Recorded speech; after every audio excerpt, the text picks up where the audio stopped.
तो ये मैं इस अनुष्ठान में संभवतः 43वां व्याख्यान है राम कथा का।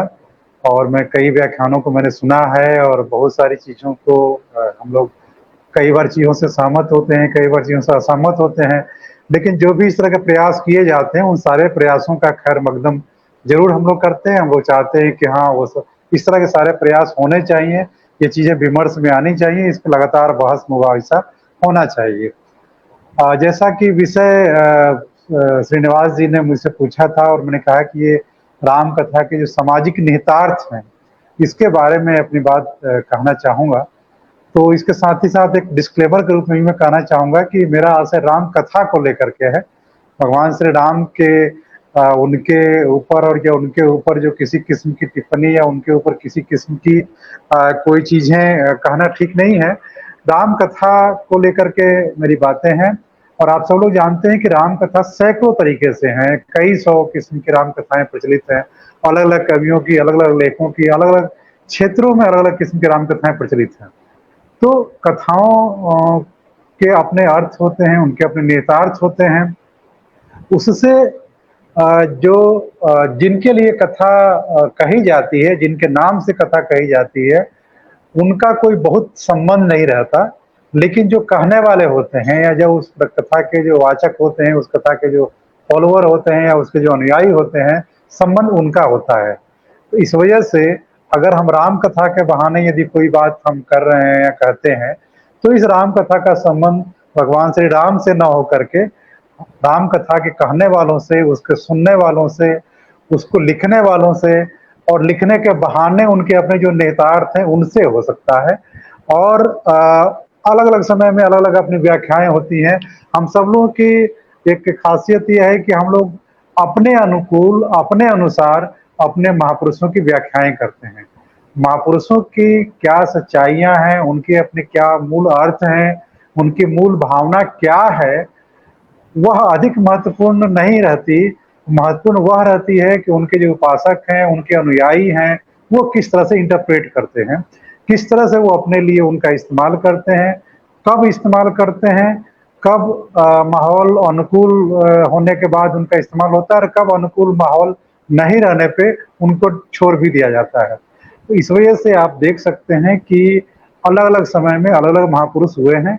उनका सत्ता तंत्र द्वारा अपने लिए इस्तेमाल किया गया है और जब लगने लगा है कि पिछले महापुरुष हैं वो कम प्रभावी हो गए हैं, तो नए महापुरुषों की भी तलाश हो जाती है, नए महापुरुषों की भी सर्जना हो जाती है।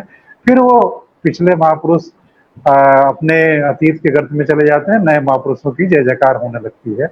और ख़ास करके इस दौर में जब राजनीतिक चेतना अधिक महत्वपूर्ण है, राजनीति अधिक महत्वपूर्ण है और राजनीति अपने लिए सबका इस्तेमाल करती है, सिर्फ़ मतलब सिर्फ वोटर्स का ही इस्तेमाल नहीं करती, बल्कि महापुरुषों का भी इस्तेमाल करती है, मिथकों का भी इस्तेमाल करती है।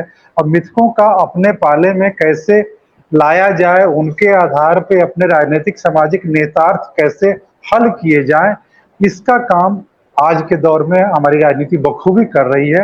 हमारी अस्मितावादी विमर्श भी इस तरह की चीज़ें कर रही हैं और हम बुद्धिजीवी लोग भी इसका समय-समय पे इस्तेमाल करते रहते हैं। इसमें आप देखिएगा कि जितने भी किस्म के विमर्श अस्मितावादी विमर्श चल रहे हैं इस समय, उन सबके एक आइकॉन हैं, उन सबके एक महापुरुष हैं और उन महापुरुषों के बहाने हम अपनी प्राथमिकताओं की, हम अपनी इच्छाओं की, हम अपनी संकीर्णताओं की भी और हम अपनी जो कह सकते हैं कि संवेदनाओं की भी अभिव्यक्ति करते हैं, सारी चीज़ों में।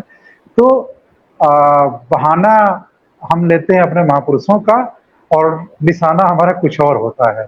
मुझे लगता है कि राम कथा के बहाने भी कुछ चीज़ों पे अगर मैं अपनी नज़र से व्याख्या करना चाहूँ, क्योंकि कथाएँ कथा ही होती हैं, कथाएँ इतिहास नहीं होती या कथाएँ कोई अपने समय की में जो भी रही हों, वो बहुत अधिक सच्चाई उसमें नहीं होती। कथाएँ एक कथा का ही रूप लेती हैं।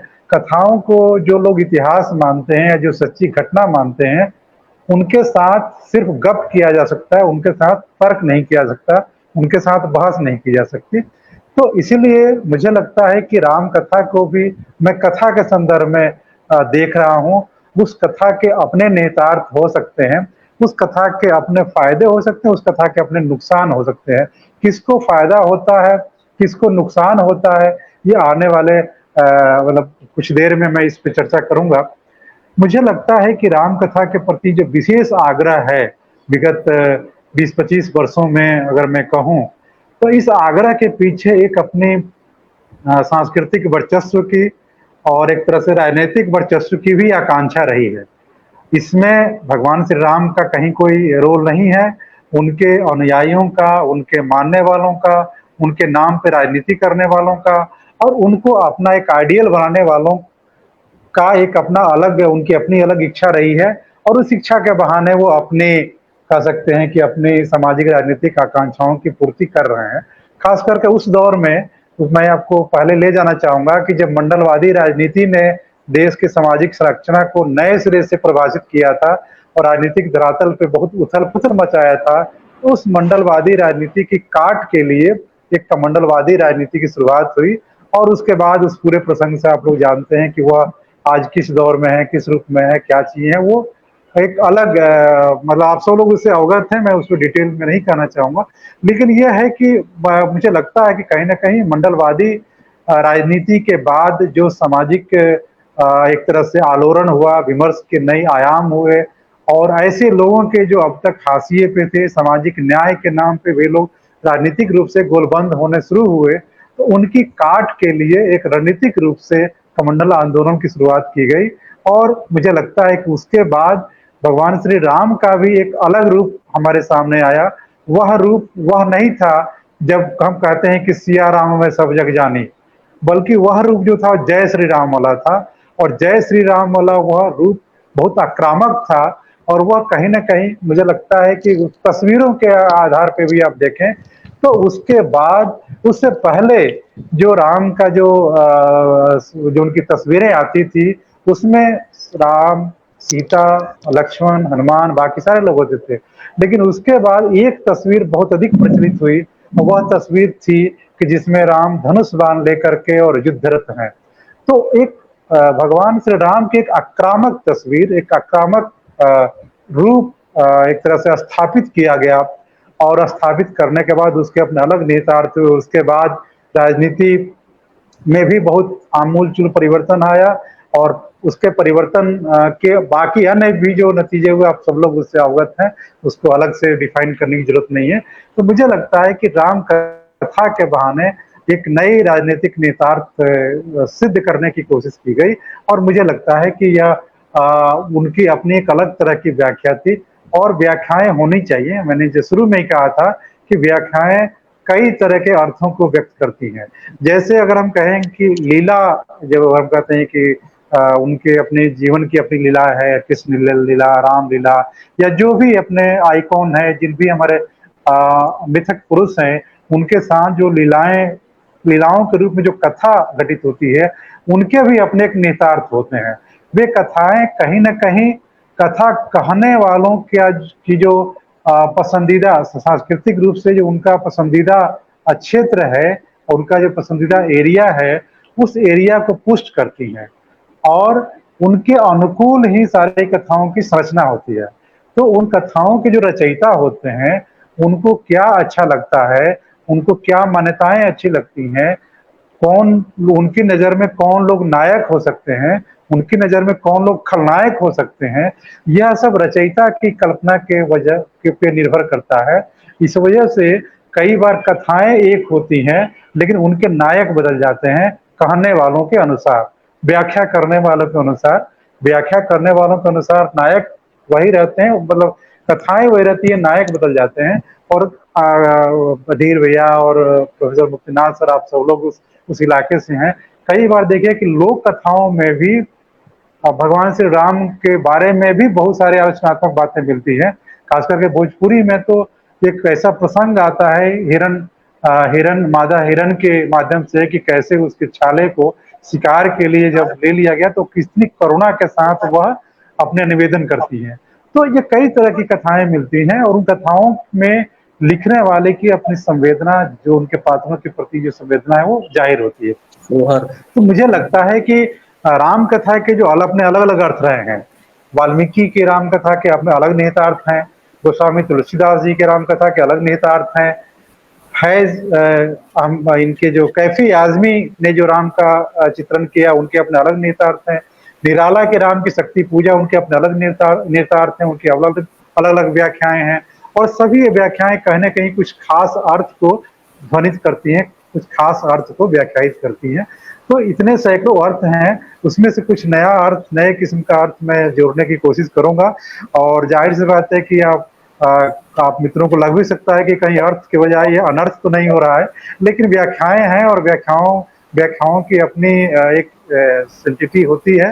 तो उसी अर्थ में मुझे लगता है कि राम कथा कहीं ना कहीं मेरी नज़र में धर्म और सत्ता का जो एक गठजोड़ है, उसके गठजोड़ को बहुत बड़े पैमाने पे व्याख्यायित करती हैं, बड़े पैमाने पे उसको हम सब लोगों के सामने लाती हैं। अगर मैं कुछ उदाहरण के तौर पे कहूँ तो जैसे उसमें कथा है कि विश्वामित्र जी लेकर के जाते हैं और भगवान राम और उनके लक्ष्मण को लेकर जाते हैं, इसलिए क्योंकि यज्ञ में विघ्न उत्पन्न करते हैं कुछ राक्षस हैं, यज्ञ में विघ्न उत्पन्न करते हैं और ये लोग जाकर के उन राक्षसों का संहार करते हैं। और उसके बाद फिर वो फिर अपने शिष्य ग्रहण करते हैं। तो यह जो है, यह कथा कहीं ना कहीं यह भी बताती है कि धर्म की रक्षा के लिए राज सत्ता और राज सत्ता के जो उपागम है, राज सत्ता के जो तंत्र हैं, ये सबका इस्तेमाल, उनका इस्तेमाल किया जा सकता है। और उसके बहाना कुछ भी हो सकता है कि यज्ञ को विघ्न कर रहे हैं, या उनको यज्ञ नहीं करने दे रहे हैं, या पूजा पाठ नहीं करने दे रहे हैं। और उसके बहाने आपको, धर्म के बहाने आपको किसी को मतलब किसी के प्रति हिंसा इस्तेमाल करने की, किसी को मारने की छूट मिल जाती है। और राज सत्ता और धर्म सत्ता का एक यह जो जुगलबंदी है वह चल जाती है। कई बार जब हम लोग देखते हैं कि धर्म के नाम पे किसी की लिंचिंग होती है, किसी को किसी बहाने जब किसी की सार्वजनिक रूप से उनको हिंसा का शिकार करना पड़ता है, तो मुझे लगता है कि कहीं ना कहीं यह संकेत है कि आप धर्म के बहाने किसी को भी कुछ भी कर सकते हैं। धर्म के आड़ में आपको कानून का डर नहीं रहता और समाज के लोकतांत्रिक मूल्यों का डर नहीं रहता। तो ये एक अपनी व्याख्याएं हो सकती हैं कि वो उस यज्ञ के बहाने और उसकी रक्षा के बहाने वो चीज हो सकती है। दूसरी बात एक और मैं कहना चाहूंगा कि राज सत्ता या जो सामंती मूल्य हैं, कई बार सामंती मूल्य जो हैं वह अपने तंत्र की और अपना जो सिस्टम है उसको बचाने के लिए, और वो किसी भी हद तक जा सकते हैं। और वो ऐसे लोग जो सिस्टम में हाशिए पे रहते हैं, या जो उनका बहुत अधिक पार्टिसिपेशन नहीं रहता, या ऐसे ऐसे तबके जो हाशिए पे रहने वाले लोग हैं, समाज की स्त्रियां हैं, बाकी जो अन्य तबके हैं, वे जब अपने अधिकारों की, अपने हुकूक की बात करती हैं, वो अपने अनुकूल अपनी अभिव्यक्ति करती हैं, तो हम उनको अलग अलग तरीके से, अलग अलग सिरों से उनको हम खलनायक सिद्ध कर देते हैं। जैसे कि अगर इस प्रसंग में भी देखें कि जब कैकेयी ये चाहती है कि उनके बेटे को राज तिलक मिले, और वो इस तरह की कहती हैं कि नहीं, भरत को ही राज तिलक मिलना चाहिए, श्री राम को नहीं मिलना चाहिए। तो उसके बाद उसके बारे में किस तरह से कैकेयी को हमारे इतिहास में किस तरह से एक दर्जा दिया गया है और किस तरह से उनकी अपनी व्याख्याएं, मैं उनको दोहराना नहीं चाहूंगा। अगर शूर्पणखा के प्रसंग में भी देखें कि शूर्पणखा भी वह अपना प्रणय निवेदन करना चाहती है, तो उसके प्रसंग में भी जिस तरह से उस घटना के अपने निहितार्थ होते हैं कि वो अंत में कहा जाता है कि उसका नाक कान काट करके छोड़ दिया जाए। उनका अपराध बस यही था कि वो प्रणय निवेदन कर रही थी। तो प्रणय निवेदन करना की सजा नाक कान काटना नहीं हो सकती। लेकिन चूंकि एक सामंती समाज में सबके हक, सबके अधिकार, सबकी अभिव्यक्ति उतनी नहीं हो सकती जितनी सत्ता तंत्र के अनुकूल लोगों की होती है। इस वजह से उसको सजा दी जा सकती है, और सजा देने में उनके लिए कथाएं भी गढ़ी जा सकती है, कथाएं भी कही जा सकती है। तो इस तरह की भी कथाएं मिलती हैं। उनके अपने जब अस्मितावादी विमर्श में उन कथाओं पे भी सवाल उठता है और उनकी अपनी व्याख्याएं होती हैं, तो वो मैंने कहा ना कि जब जब वैसे लोग जो कह सकते हैं कि जो सफरर हैं, जो पीड़ित हैं, उनको जब अपने तरीके से इतिहास देखने को मिलता है, लिखने को मिलता है, तो उन कथाओं की अपने अनुकूल व्याख्या करते हैं। और हो सकता है कि हम जिनको अब तक नायक मानते आ रहे थे, वो कहीं ना कहीं खलनायक भी सिद्ध होते हैं। आप बहुत सारे महत्वपूर्ण कवियों को आप देखें, जिस तरह से जो उपेक्षित नायिकाओं को लेकर के कई महावीर प्रसाद द्विवेदी और कई लोगों ने बहुत लेख लिखे हैं, तो कहीं ना कहीं उन उपेक्षित लोगों के प्रति जो सहानुभूति आई है, वह सहानुभूति हमारे विमर्श को एक नया आयाम देती है। एक और चीज़ मैं कहना चाहूँगा कि जो भातृ प्रेम है और भाई का प्रेम, राम और लक्ष्मण, भरत, शत्रुघ्न इनके बीच जो प्रेम है वो बहुत ही प्रेम बहुत चर्चित है। और भरत मिलाप की जो कथा है, जो प्रसंग है, आप सब लोग जानते हैं कि किस तरह से चीज़ें हैं। तो ये कहीं न कहीं भातृ प्रेम जो है, वह प्रेम भी तब तक मजबूत बना रहता है जब सब लोग मिलकर के किसी एक की सत्ता के हिमायती होते हैं। यदि कहीं आपस में मनमुटाव होता है, तो भातृ प्रेम फिर वो बाली सुग्रीव का रूप ले लेता है या फिर वो रावण विभीषण का रूप ले लेता है। तो यह जो, अगर हम सबके लिए कंफर्टेबल हैं, सबके लिए अनुकूल हैं, तो हमारा प्रेम स्वीकार्य है, प्रशंसनीय है, अभिनंदनीय है। यदि हम एक लीक में चल रहे हैं, एक डर्रे पे चल रहे हैं। लेकिन अगर हम में कहीं भी किसी किस्म का विरोध होता है, कहीं किसी के अंतर्विरोध होते हैं, तो वो फिर उसमें अलग कथाएँ होती हैं। और वो मैंने कहा ना कि बाली सुग्रीव और विभीषण रावण के प्रसंग में उन चीज़ों को देख सकते हैं।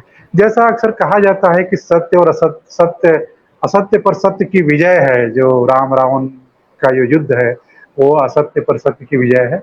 लेकिन मैंने शुरू में कहा था कि ये कहने वाले के ऊपर, लिखने वाले के ऊपर डिपेंड करता है कि वह किसको सत्य मानता है, किसको असत्य मानता है। हो सकता है यदि इसके लिखने वाले में अगर रावण के तरफ के लोग होते तो उसमें कथाएँ अलग किस्म की होती। लेकिन इनके जो भी लिखने वाले लोग हैं, वो सब कहीं न कहीं आप कह सकते हैं कि भगवान श्री राम को आराध्य मानने वाले लोग हैं। तो इसी वजह से उन्होंने अपने तरीके से सत्य को सत्य कहा है, असत्य को असत्य कहा है। लेकिन ये चीज़ें कंडीशनल होती हैं, सत्य और असत्य भी कंडीशनल होता है। यह पूरी तरह से सार्वजनीन सार्वभौम नहीं होता। हो सकता है कि हमारे हिस्से का जो सत्य हो, किसी और के हिस्से का असत्य भी, उसका भी असत्य हो सकता है। लेकिन हम अपने नज़रिए से देखते हैं तो हम असत्य को भी अपना सत्य मान लेते हैं और दूसरे के सत्य को भी असत्य मानते हैं। तो ये अपनी कथाएँ रही हैं।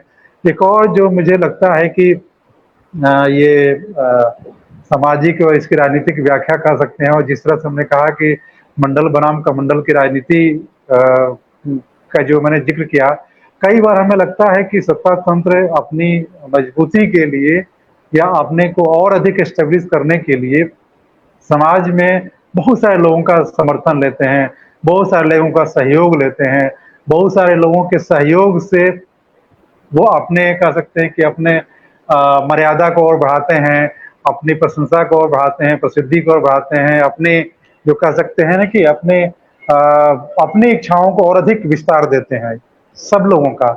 लेकिन जब उनका सहयोग खत्म हो जाता है या जब उनकी ज़रूरत खत्म हो जाती है या जब उनकी कोई बहुत अहमियत नहीं होती, तो फिर वो उनको उनकी ही जगह पे छोड़ दिया जाता है।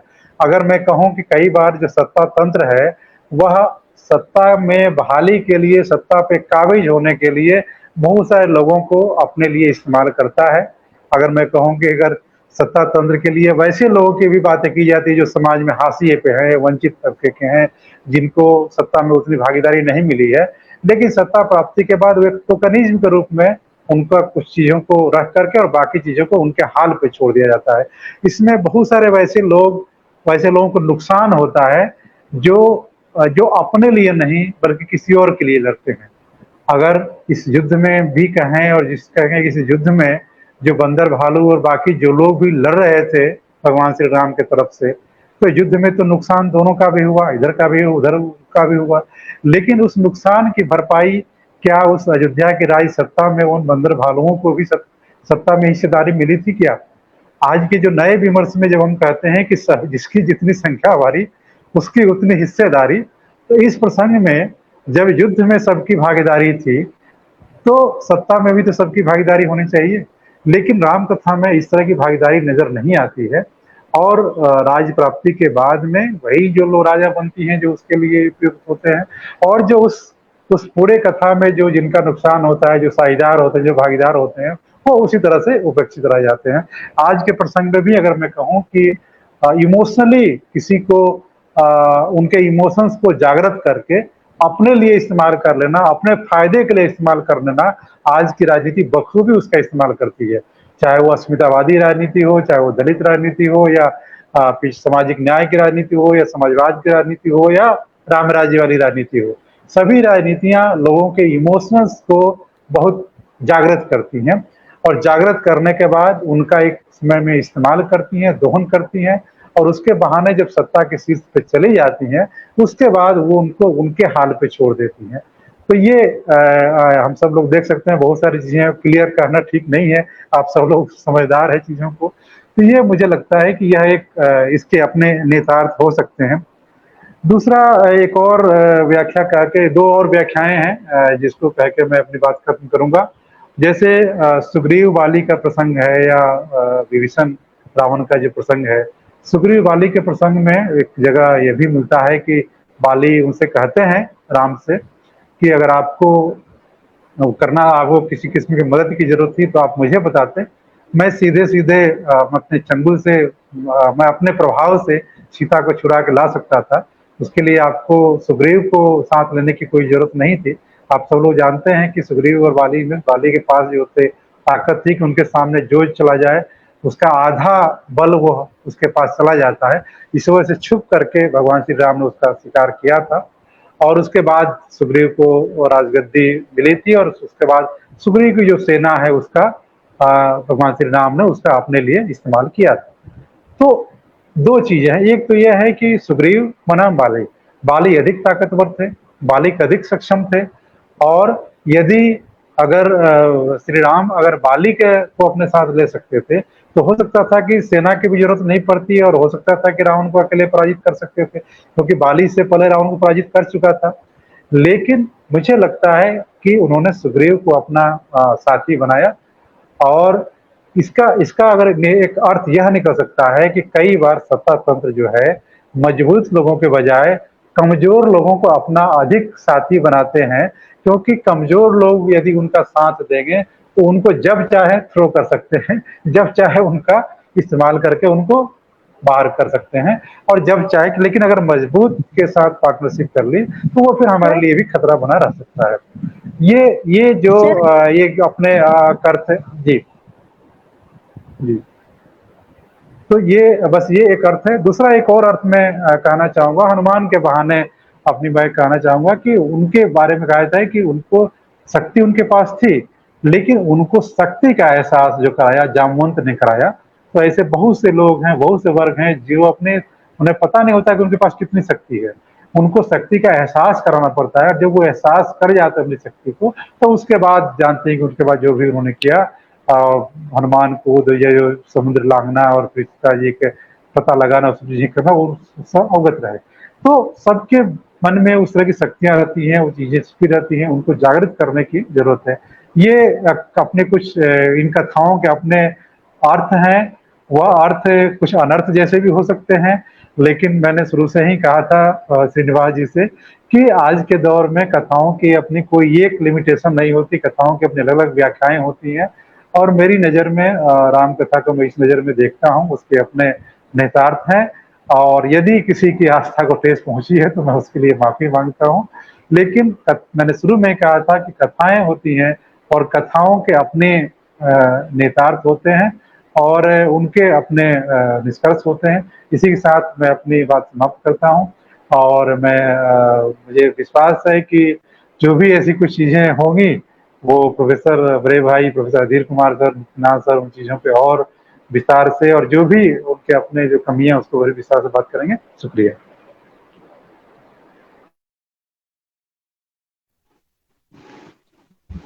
धन्यवाद सर। सर आपका वक्तव्य बहुत ही मूल्यवान व सार्थक है। राम कथा परिचर्चा के सामाजिक नेतार्थ की परिचर्चा में आपका वक्तव्य और उसके माध्यम से हमने जाना कि राम कथा के इस तरह के अनेकों प्रसंग हैं जिनके माध्यम से आधुनिक समय में सामाजिक विमर्श का एक नया अध्याय खुलता है। इस परिचर्चा में मुख्य रूप से हमने सामाजिक विमर्श के माध्यम से अच्छाइयों की स्थापना और बुराइयों का विस्थापन कर पाना हमारे लिए संभव हो पाएगा। यदि हमें वो सामाजिक मूल्य, वो अर्थ ही नहीं पता होंगे जो राम राज्य या मर्यादा पुरुषोत्तम राम द्वारा या उनके अनेकों प्रसंगों द्वारा हमने सीखे हैं, यदि हम उनसे अवगत ना होंगे तो हम कैसे जान पाएंगे आज के समय की मांग क्या है, आज के समय में किन चीजों को हमें सही करने की आवश्यकता है। तो इन सभी बुराइयों का विस्थापन तभी संभव होगा जब हम उस समय को, उस समाज को अपने व्यवहारिक गुणों में, सामाजिक गुणों में और साहित्यिक गुणों में समावेश करेंगे। सही अर्थों में आज के समय में जब हम राम कथा परिचर्चा में एकत्रित हुए हैं, ये विषय इसलिए प्रासंगिक भी है कि आज के समय में जो हर तरफ हम देख रहे हैं, समाज में अंधागर्दी मची है, जो समाज की स्थिति बनी हुई है, निरंतर हम कहीं न कहीं एक अंधकार की ओर बढ़ते जा रहे हैं। तो वो समाज एक अपेक्षा करता है ऐसे वर्ग से, जो इस समाज को प्रकाश देंगे और सही गुणों का अपने व्यवहारों में समावेश करेंगे। समाज को तभी हम सही दिशा की ओर ले जा पाएँगे, जब हम अच्छे विषयों पर चर्चा करेंगे और उनको अपने गुणों में, अपने व्यवहार में, अपने समाज में एक सही दिशा की ओर अग्रसर करेंगे। सर, आपका बहुत धन्यवाद। हमारे मुख्य अध्यक्ष डॉक्टर अधीर सर का मैं जन नीति संवाद प्रतिष्ठान के मंच पर स्वागत करती हूँ। सर, आप अपना वक्तव्य प्रस्तुत करें। धन्यवाद। बहुत बहुत धन्यवाद आप लोगों का। और ये राजेश जी का वक्तव्य मैं सुन रहा था बहुत ध्यान से और बड़ी अच्छी बातें उन्होंने बताई। कुछ बातों से तो मेरी पूरी सहमति है और कुछ बातों को थोड़ा विस्तार देने की आवश्यकता मुझे महसूस हुई। जो पहली बात इन्होंने कही थी कि किसी कथा को या किसी साहित्यिक रचना को इतिहास मान के पढ़ना या सत्य घटना की पुनर्प्रस्तुति मानकर पढ़ना अपने आप में उसकी क्षमताओं को और उसकी प्रभावकता को बहुत बाधित कर देता है। अगर यही बात होती तो फिर किसी इस तरह की घटना को साहित्यिक रचना के तौर पर बदलने की आवश्यकता ही नहीं होती। इतिहास अपने आप में परिपूर्ण विषय होता और इस धरती पर साहित्य नाम की कोई चीज आपको नजर नहीं आती। जब हम किसी घटना को किसी देश काल के साथ अनिवार्य रूप से बांध देते हैं, जैसा कि वो होती भी है, तो उसकी क्षमताएं और उसमें निहित संभावनाएं बहुत कीलित हो जाती हैं और उसका ज्यादा विस्तार हम नहीं कर सकते। लेकिन जब हम उसे एक कथा में तब्दील करते हैं, जब हम उसे साहित्यिक रचना में तब्दील करते हैं, तो उसकी संभावनाओं में कई गुना ज्यादा विस्तार हो जाता है। और इसी अर्थ में इतिहास का अपना महत्व है जरूर, लेकिन साहित्य का भी अपना महत्व है। और ये दोनों भिन्न जो ज्ञान की विधाएं हैं, ज्ञान के जो ये अनुशासन है, ये अपना अपना काम अपने अपने तरीके से करते हैं। तो ये तो बिल्कुल सहमति मेरी इसमें राजेश जी से है कि साहित्य को जो है सत्य कथा या इतिहास मानकर पढ़ना ठीक नहीं होता। और जो दूसरी बात इससे जुड़ी हुई है, जिसकी ओर मैं आपको संकेत करना चाहता हूं, वो ये है कि जब बड़ी कोई रचना हमारे सामने होती है, जैसे रामायण की हम बात करते हैं, वाल्मीकि रामायण की और तुलसीदास जी के द्वारा लिखित रामचरितमानस की बात करते हैं, तो अब ये इतने बड़े रचनाकार हैं कि अपने समय की जितनी भी बुराइयां हैं, जितने भी संकट हैं, जितनी भी परेशानियां हैं, उन सब का निदान हम उनके यहाँ ढूंढने की गलती कर बैठते हैं। ये कोई जड़ी बूटी नहीं है कि किसी को सुंघा दिया जाए और उसके सारी समस्याओं का जो है वो हठात निदान हो जाए। ये बड़े लेखक जरूर हैं, लेकिन हैं मनुष्य ही।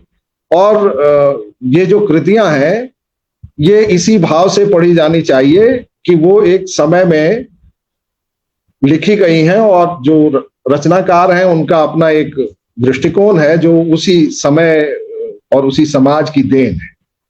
तो अगर उस रचना में या उस कृतिकार के दृष्टिकोण में आपको कुछ कमियां दिखाई देती हैं, कहीं कुछ ऐसा दिखाई देता है जो आपके समय के हिसाब से अनुकूल नहीं है, तो इसे उस रचना या उस रचनाकार का दोष नहीं माना जाना चाहिए। और मैं यह भी कह रहा हूं कि कोई भी रचनाकार दोष मुक्त नहीं होता। इसीलिए अगर कोई बात किसी रचना के अंदर कह दी गई है तो उसे आंख मूंद कर मान लेना या उसके पीछे आंख मूंद कर चल पड़ना भी श्रेयस्कर नहीं होगा। तुलसीदास जी या रामकथा के अन्य जो प्रस्तोता रहे हैं, उन्होंने कहीं इस बात का दावा नहीं किया कि आप आंख मूंद कर उनकी सारी बातों को यथावत स्वीकार कर लीजिए। और किसी भी पाठ की संदर्भ के हिसाब से अलग अलग व्याख्याएं संभव है और वो हो रही हैं। बहुत सारे लोगों ने इस तरह के प्रश्न पहले भी उठाए हैं और आज के समय में तो इन प्रश्नों की लगभग बाढ़ ही आ गई है। हमारा ये ध्यान में रखना जरूरी है कि राम कथा अपने प्रभाव की दृष्टि से बहुत महत्वपूर्ण रही है भारतीय उपमहाद्वीप में, और इस पूरे के पूरे सामाजिक संगठन को बनाने में और कायम रखने में उसका अपना एक रोल रहा है। तो सवाल यह है कि सत्ता तंत्र उसका कैसे इस्तेमाल करता है या करता रहा है। अगर इसकी ओर आप ध्यान दें तो भारत में जो आजादी की लड़ाई का संघर्ष है, वहां भी रामकथा का इस्तेमाल किसी न किसी रूप में हमें दिखाई देता है, और बड़े महत्वपूर्ण रूप में एक आदर्श व्यवस्था के रूप में गांधी उसका इस्तेमाल करते हुए दिखते हैं। और बहुत दूर तक भारत की जनता को इकट्ठा करने में राम राज्य के उस आदर्श का बड़ा सार्थक उपयोग वो कर ले जाते हैं। तो धनात्मक होगा या उपयोग या ऋणात्मक होगा या उपयोग, या जो व्यक्ति उसका उपयोग करने चला है उसकी नियत या उसकी मंशा पर निर्भर करता है। कथाओं में वैसे तो जो सृजनात्मक लेखन होता है और जो बहुत महत्वपूर्ण रचनाकार होते हैं, उनकी रचनाओं की बहुत ज्यादा गलत व्याख्याएं करने की गुंजाइश होती नहीं है, क्योंकि वो इसकी छूट आपको नहीं देते। लेकिन यह जरूर है कि वो एक ओपन एंडेड मीनिंग के क्षेत्र में ले जाकर आपको छोड़ देते हैं, क्योंकि व्यंग्यात्मक रचनाएं होती हैं और जो व्यंग्य है उसका धर्म है कि वो बहुत ही खुला अर्थ क्षेत्र आपके सामने प्रस्तुत करता। अब होता क्या है कि इतिहास आप मान के पढ़ रहे हैं तो आपने उसको अभिधा में तब्दील कर दिया, और जब आपने अभिधा में तब्दील कर दिया तो वो आप एक सिंगल मीनिंग उसका ढूंढने लगते हैं। रचनाएं अपने अपने संदेश को हमेशा व्यंग्य के रूप में प्रकट करती हैं। राजेश जी ने पहले ही कहा था कि उसमें जो बात कही गई है वो उसकी कथा के ढांचे में नहीं होकर उसके संदेश में निहित होती है, और उस संदेश को प्रेषित करने के लिए ही रचनाएं लिखी जाती हैं। और जाहिर है कि जिस समय तुलसीदास जी लिख रहे थे या जिस समय महर्षि वाल्मीकि ने वह कृति, अमूल्य कृति लिखी, उस समय उन्होंने अपने हिसाब से अपने समय और अपने समाज को जो सार्थक संदेश देना चाहा वो दिया। अब वही चीज ठीक उसी रूप में हमारे समय और समाज पर लागू हो, ये कुछ आवश्यकता से अधिक मांगने जैसा मुझे लगता है। लेकिन ये बात भी सच है कि जो इतने बड़े महर्षि होते हैं, जो इतने बड़े हमारे बुद्धिजीवी लेखक होते हैं, हम उन्हीं के आगे हाथ फैलाकर खड़े होते हैं। हमारी आशाएं और आकांक्षाएं उन्हीं से जुड़ी होती हैं, छोटे मोटे लोगों से हम मांग भी नहीं सकते। इसलिए उनसे अगर हम अतिरिक्त की आशा करते हैं, अगर तुलसीदास जी से हम यह चाहते हैं कि हमारी सामाजिक समस्याओं का कुछ बेहतर और निदान वहां से मिल जाता या उसके संकेत मिल जाते, तो यह अयाचित भी नहीं है। लेकिन यह हमें मिलेगा ही, इसकी कोई गारंटी भी नहीं। सवाल यह है कि जिस समय तुलसीदास जी लिख रहे थे रामचरितमानस, उस समय उस समाज के बदलाव की जो एक संभावना हो सकती थी, उसकी सीमा कहां तक थी। कवि को इस बात का हमेशा ध्यान रखना पड़ता है कि अगर वह उस संभावित सीमा, जो परिवर्तन की संभावित सीमा है, उसका अतिक्रमण कर देगा तो उसकी रचना फिर लोक के द्वारा अभिगृहित नहीं होगी, तो लोग उसको स्वीकार ही नहीं करेगा। ये उसके लिए एक तयशुदा बाउंड्री होती है, एक ऐसी रेखा है जिसके पार जाने से फिर उस संदेश के दूर और देर तक फैलने में बड़ी बाधा उत्पन्न हो सकती है। और हर बड़ा कथाकार या हर बड़ा रचनाकार इस बात को जानता है, इसलिए वह उतने ही परिवर्तन की प्रस्तावना करता है जितने की संभावना होती है। बहुत सारी चीजें तुलसीदास जी को या ऐसे किसी बड़े राइटर को हो सकता है कि अपने समय में समझ में आती रही हो और उन्हें पीड़ित भी करती रही हो, यदा कदा किन्हीं दूसरे प्रसंगों में उन्होंने उस चीज को व्यक्त भी किया हो, लेकिन उसको उन्होंने अपना संदेश बनाकर या उसको अपना डॉक्ट्रिन बनाकर प्रस्तुत नहीं किया। उसके पीछे कारण यही है कि वो जानते थे कि अगर इस बात को, इस परिवर्तन की इस सीमा तक खींच कर ले जाया जाएगा तो ये रचनाएं जितना काम कर रही हैं या कर सकती हैं उतना भी नहीं कर पाएंगी। इसलिए वो जानबूझकर भी रुके हैं। जाहिर है कि समाज में बहुत भेद था, बहुत अत्याचार था, बहुत सारी विडंबनाएं थी, स्त्रियों पर अत्याचार था, दलितों पर अत्याचार था। सत्ता अपने अहंकार में और अपने मद में कितनी विरूपित हो सकती है, इसके प्रतिमान के रूप में ही उन्होंने रावण के चरित्र को वहां सृजित किया है। एक संकेत है कि मोह दशमौलि तद्भ्रात अहंकार पाकारिजित काम विश्राम हारी। तो रावण को जो है वो मोह का प्रतीक बता देते हैं, और मोह दशमौलि और तद्भ्रात अहंकार यानी कुंभकर्ण जो है अहंकार का प्रतीक बन जाता है, और जो पारंपरिक व्याख्या है। तो अगर आप इस तरह की रचनाओं में किसी एक पक्ष को किसी एक जाति विशेष या किसी एक वर्ग विशेष से जोड़कर देखेंगे तो आपको लगेगा कि समाज के उस पक्ष के साथ उन्होंने बड़ा अन्याय किया है। लेकिन रावण के बारे में यह भी कहा जा रहा है कि वो ब्राह्मण जाति से संबंध रखता है। राम कथा में इसके अनेक संकेत हैं। तो तुलसीदास या वाल्मीकि, इनके यहाँ इस तरह के प्रक्षेप जो हमारे अपने मन की उपज हैं और बहुत बाद की उपज हैं, इन चीजों को इस रूप में रखना कि वो किसी एक जाति विशेष का भला करने के लिए या उसको आगे बढ़ाने की चेष्टा से ऐसा कर रहे थे, ये मेरे लिए मानना थोड़ा मुश्किल है। हो सकता है कि मैं चेतना के उस स्तर को अभी नहीं पा सकता हूं जो समसामयिक साहित्य आलोचन की मांग है, लेकिन इसमें निश्चित तौर पर मुझे संदेह होता है कि अगर ऐसा ही करना होता तो रावण के कुल की भी बात की गई है और वो बहुत ही उच्च कुल का माना गया है, और बार बार ये कहा गया है कि तुम पुलस्त्य के नाती हो और उसके बावजूद तुम्हारा आचरण ऐसा है और तुम इस तरह के हो। बड़ी आसानी से तुलसीदास या महर्षि वाल्मीकि उसे किसी और कुल का बता सकते थे, लेकिन ऐसा उन्होंने क्यों नहीं किया होगा?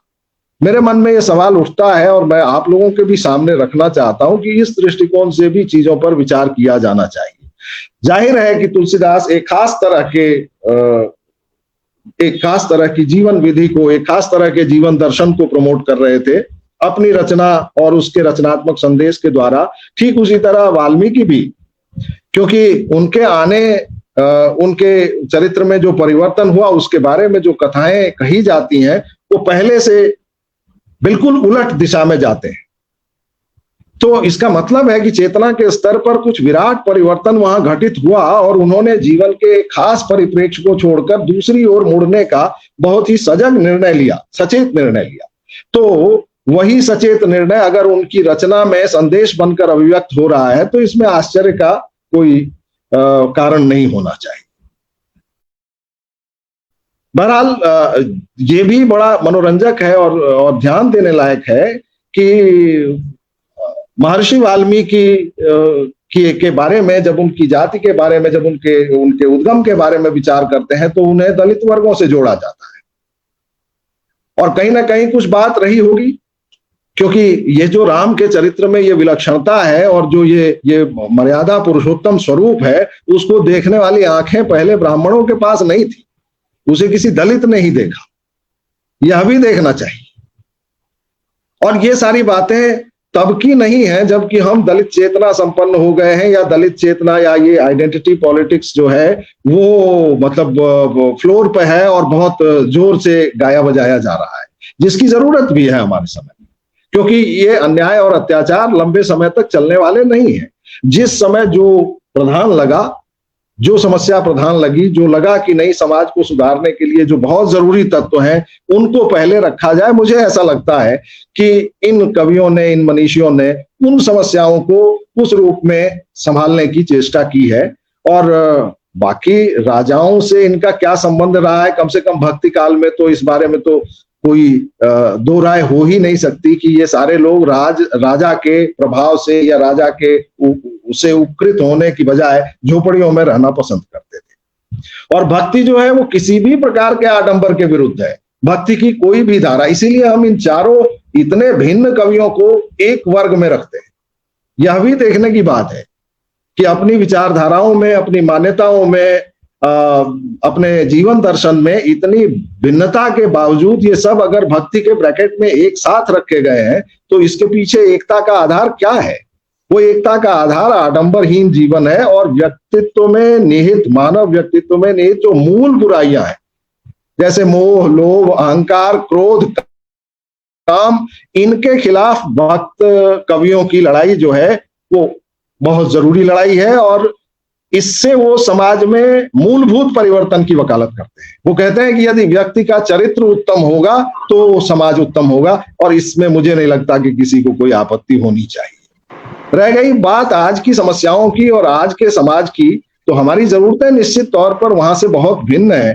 और मैंने जैसा पहले कहा कि कोई भी महत्वपूर्ण कवि, कोई भी अच्छा रचनाकार अपनी बात को कभी अंतिम बात नहीं कहता, उससे बेहतर कहने और उससे बेहतर सुनने की गुंजाइश हमेशा बनी रहती है। तो वो भक्त कवियों के यहाँ भी बनी हुई है, राम कथाकारों के यहाँ भी बनी हुई है। उसे डॉक्ट्रिन की तरह भी नहीं पढ़ा जा सकता, जैसे उसे इतिहास की तरह नहीं पढ़ा जा सकता, उसी तरह उसे धर्म ग्रंथ की तरह भी पढ़ना बेमानी है। कुछ लोगों को वो पद्धति पसंद है तो भाई, जाकी रही भावना जैसी, प्रभु मूरत देखी तिन तैसी, उनका क्या कर सकते हैं। अगर किसी को राम में भगवान दिखते हैं तो दिखते हैं, और कोई नहीं देखना चाहता तो बलपूर्वक आप उसको उसमें उनमें भगवान दिखाने लगेंगे, ऐसा भी नहीं। प्रयास आप जरूर कर सकते हैं, लेकिन उस प्रयास में आपको निराशा ही हाथ लगेगी। जब तक आत्मा से वह उस बात को नहीं स्वीकार करेगा, तब तक उसको डर के मारे अगर उसके मुंह से आप मंत्र का उच्चार करवा भी लें तो उसका अर्थ उसकी आत्मा का हिस्सा तो नहीं बनेगा। शरीर गुलामी कर सकता है, आत्मा कभी गुलामी नहीं करती। धन्यवाद।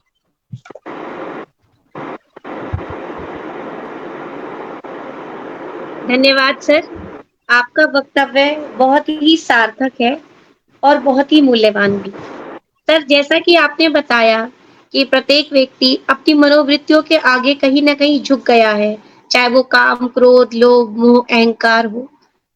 सर, जैसे कि हम सभी जानते हैं कि आज के समाज में सभी युवा या अन्य कोई भी व्यक्ति हो, सभी अपनी मनोवृत्तियों के आगे कहीं ना कहीं झुक रहे हैं। परंतु राम एक ऐसे मर्यादित पुरुष है जिनको मर्यादा पुरुषोत्तम राम कहा जाता है। आप मर्यादित हैं, माता, पिता, पत्नी, भाई, समाज, बल्कि वो एक ऐसे महापुरुष हैं जो वनवास के पश्चात जब वापस आते हैं तो वो जानते हैं कि केकई उनके साथ केकई का क्या व्यवहार रहा, परंतु वह अपने मन में सभी के प्रति सम्मान का भाव रखते हैं, सभी को आदर सत्कार की दृष्टि से देखते हैं। राम एक ऐसे महापुरुष हैं जो समाज सुधारक की भूमिका निभाते रहे, सदैव हमें एक मार्गदर्शन हमारा वो करते रहे हैं। चाहे वे, अगर बात की जाए गोस्वामी तुलसीदास की रामचरितमानस की या वाल्मीकि रामायण की, तो सभी ने कहीं ना कहीं अपनी रचनाओं के माध्यम से हमें समाज में एक समता का भाव, एक समानता की दृष्टि देने का प्रयास किया है, जिससे समाज में सुधार किया जा सके और एक सही दिशा की ओर बढ़ा जा सके। इसलिए आज की ये परिचर्चा जो राम के संबंध में है, राम के चरित्र के संबंध में है, उनके समय और समाज की हम बात कर रहे हैं कि इस सही अर्थों में हम सभी का यहाँ एकत्रित होना बहुत मूल्यवान प्रतीत होता है। धन्यवाद सर, आपका वक्तव्य बहुत अच्छा और सार्थक।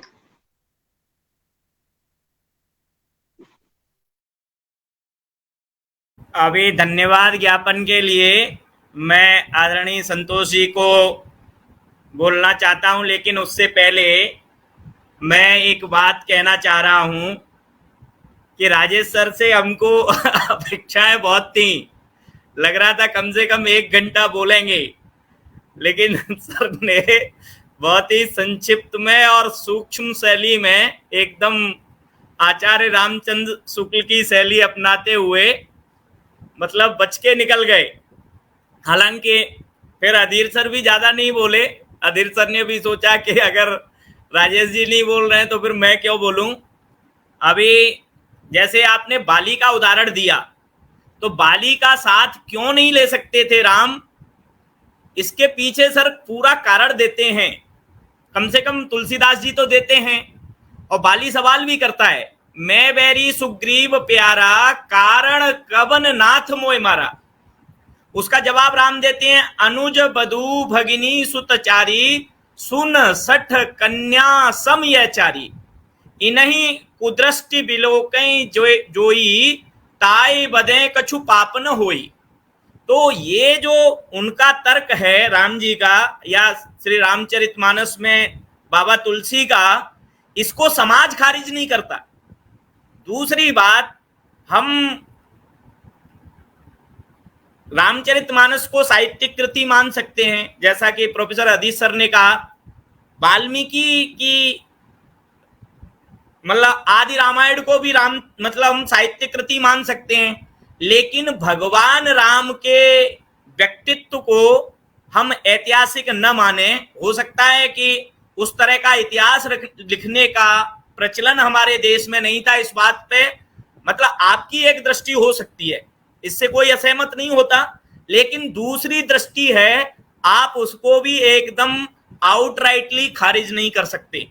जैसा कि नासा ने भी प्रूव किया है कि जो राम सेतु वाला जो श्रीलंका के लिए पुल जा रहा है, वो आजकल का बना हुआ पुल नहीं है। बहुत सारे ऐतिहासिक साक्ष्य मिलते हैं जिनसे राम के चरित्र की, राम के व्यक्तित्व की ऐतिहासिक सिद्ध होती है। और आज के वर्तमान लोकतांत्रिक युग में उस राजतंत्र जैसे दौर के अनुरूप उन मूल्यों का मतलब परीक्षण करना, उनको समाज में देखना लगभग असंभव ही है। जो आपने एक बात मार्मिक कही कि सत्ताएं जो होती हैं, चाहे वो एक्स की सत्ता हो चाहे वाई की सत्ता हो, सत्ताएं अपने हित के अनुकूल चीजों का सदुपयोग करती हैं। जैसा कि गांधी जी का उदाहरण अधीर सर ने दिया, बड़ा सुंदर उदाहरण है कि उसी राम राज्य का वो उपयोग अंग्रेजों से लड़ने के लिए करते हैं। बहुत सारे सवाल हैं सामाजिक नेतार्थ के जिन पे गंभीर चर्चा हो सकती है, लेकिन अब बड़े भाई हैं हमारे तो कम बोले, इस बात का हम लोगों को दुख है। अब मैं अपने जो आभार ज्ञापन के लिए छोटे अनुज संतोष जी को आमंत्रित करता हूं कि आप आभारी वक्तव्य दें और सबका आभार व्यक्त करें और बिना तनाव के व्यक्त करें। बहुत बहुत सर, पहले तो आपका ही आभार, क्योंकि मुझे ये सौभाग्य आपने प्रदान किया है कि मेरे सामने जो जी सर, मुक्तिनाथ सर जुड़े हुए हैं शायद, अगर कुछ बात के ना शायद चले गए सर। हाँ, मधुप सर का मतलब मैसेज आया था कि मुक्तिनाथ सर को कुछ वो है नहीं अभी मंच पे। चलो बोलना चाहे तो बोल सकते हैं। जुड़े नहीं है सर, अभी जुड़े नहीं है सर। ठीक है सर, तो बहुत बहुत धन्यवाद सर। और मेरे लिए तो ये सौभाग्य की बात है कि मुझे धन्यवाद ज्ञापन का आपने अवसर प्रदान किया है, क्योंकि मेरे सामने मेरे 3 अग्रज मौजूद हैं और ये मेरे लिए बहुत ऊर्जा और कह सकते हैं कि एक अच्छा अवसर है। वो बात जो आपने सही कही कि इतिहास कह सकते हैं, इतिहास है नहीं है। अगर हम मिथक भी मान लें तो सर, मिथक भी अपने भीतर ना बहुत कुछ सत्य छुपाए रहती है। और एक बार थोड़ी देर के लिए हम मान लें कि राम कथा इतिहास नहीं है और मिथक ही है, तो हर मिथक का अपना एक नेतार्थ होता है और कुछ सत्य उसमें छुपा होता है, वो ठीक बात है। राजेश सर जैसा कि ठीक कहा कि आपने सूत्र वाक्य में सूत्र दे गए, कई सूत्र दे गए और वहीं से बात भी कह गए कि राम कथा के अपने अपने निहितार्थ हैं और अपनी अपनी दृष्टि भी है कि अपने निहितार्थ के हिसाब से अपनी दृष्टि हम गढ़ लेते हैं और दृष्टि बना लेते हैं। लेकिन मुझे लगता है कि राम कथा की महत्ता जो है वो इसलिए है और समाज सापेक्ष, क्योंकि वह एक स्वस्थ समाज के निर्माण में प्रभु श्री राम के चरित्र के जो गुण हैं वो समाज को एक दिशा देते हैं। और कोई चरित्र और कथा पूर्ण और परिपूर्ण या अपूर्ण होती नहीं है, वह काल सापेक्ष तो होती है, लेकिन इसके बावजूद भी जो रचना अगर समय सापेक्ष से आगे निकल जाए तो इसका मतलब कुछ ना कुछ उसमें है ही। और तुलसीदास ने लोक जीवन के अनुभव को गढ़ा है रामचरितमानस में, इसमें कोई दो राय नहीं है। स्वयं राजेश सर ने भी वो जो बात कही थी, वो मंडल कमंडल, तो वो एक अपनी दृष्टि है देखने की कि हम उसको किस दृष्टि से बहुत बढ़िया सुंदर तरीके से अधीर सर ने जो है उसकी गंभीर व्याख्या करते हुए उस बात को स्पष्ट कर दिया वहां लाकर जो है, और उस कथा को रावण से जोड़ दिया कि ठीक बात है कि रावण भी तो ब्राह्मण था। अगर उस दृष्टि से अगर हम देखें कि बाली के साथ अन्याय हुआ या फिर सर वाल्मीकि की तरफ ले आए तो वो पूरी बात स्पष्ट हो गई। राम कथा को लिखने वाला ये लोग कौन थे? तो जिस कथा को लिखने वाले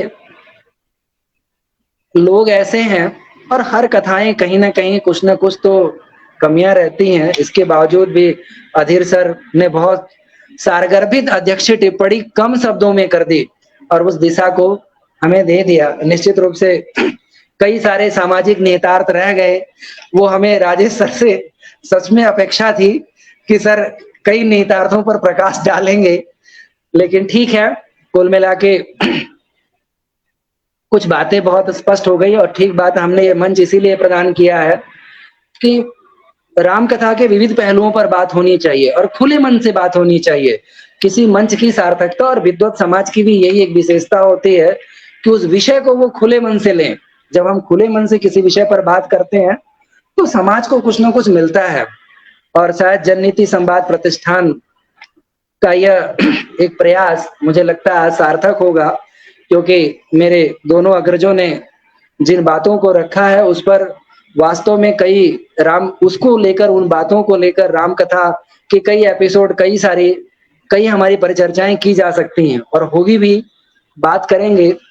आप राजेश सर, आप बहुत व्यस्त रहते हैं, आप जुड़े, आपका है इस जननीति संवाद प्रतिष्ठान के इस मंच से आपका हार्दिक आभार। अधीर सर को पहली बार सुनने का मुझे मौका मिला, सर आपका भी हृदय से बहुत बहुत आभार। मेरी स्टूडेंट रही हैं रुखसाना, सुंदर संचालन के लिए रुखसाना का भी बहुत बहुत आभार, धन्यवाद। और इस जननीति संवाद प्रतिष्ठान के कर्ता बड़े भाई श्रीनिवास त्यागी सर का भी आभार, जिनकी वजह से मुझे इन दो अग्रजों का आशीर्वाद प्राप्त हुआ और कुछ राम कथा के बारे में जानने का अवसर मिला। मित्र सुनील जुड़े हुए हैं, उनका भी आभार। इसके अलावा डॉक्टर मुक्तिनाथ सर जुड़े थे, एपी दुबे सर जुड़े थे, अटल जी जुड़े थे, और यही नहीं, बहुत सारे हमारे अग्रज और अनुज जुड़ते हैं और सुनते हैं, क्योंकि यह सार्थकता भी तभी है कि जब लोग जुड़े और सुने। तो इस मंच से जो भी जुड़े हैं, आप सभी का बहुत बहुत हृदय से आभार और धन्यवाद। इस परिचर्चा को हम यहीं समाप्त करते हैं और फिर अगले शुक्रवार ठीक 8 बजे एक नए विषय के साथ राम कथा पर चर्चा करने के लिए नए अपने अध्यक्ष और वक्ता के साथ उपस्थित होंगे। तब तक आप सभी को सादर प्रणाम, नमस्कार।